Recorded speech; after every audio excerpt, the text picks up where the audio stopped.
రాష్ట్ర వ్యాప్తంగా కూడా 29వ తారీఖున దీక్షా దివాస్ దీక్షా దివాస్ దీక్షా దివాస్ను ఘనంగా నిర్వహించాలని మొత్తానికైతే బీఆర్ఎస్ వర్కింగ్ ప్రెసిడెంట్ కేటీఆర్ మొత్తానికైతే ప్లాన్ చేస్తూ ఉన్నాడు. ఇకపోతే 29న దీక్షా దివాస్, 26న జిల్లా కేంద్రాల్లో సన్నాహకమైనటువంటి సమావేశాలు ఏర్పాటు చేసి 26వ తారీఖున ఇక బీఆర్ఎస్ శ్రేణులకు కేటీఆర్ మొత్తానికైతే పిలుపునివ్వడం జరుగుతూ ఉంది. ఘనంగా నిర్వహించనున్నట్లు కూడా బీఆర్ఎస్ వర్కింగ్ ప్రెసిడెంట్ కె తారక రామారావు తెలిపారు.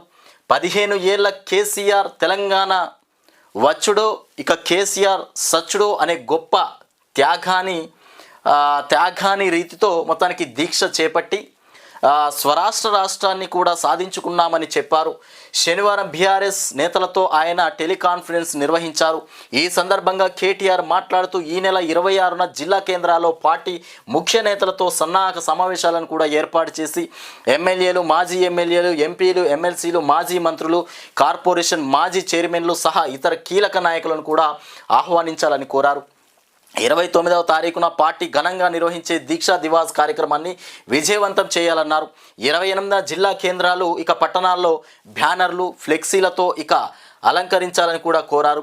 దీక్షా దివాస్ సందర్భంగా జరిగినటువంటి తెలంగాణ ఉద్యమంలో కీలక ఘటనలు, ఫోటో ప్రదర్శనను కూడా తప్పనిసరిగా ఏర్పాటు చేయాలని కోరారు. ఇక మొత్తానికి పండ్ల అన్నదానం కూడా చేయాలన్నారు.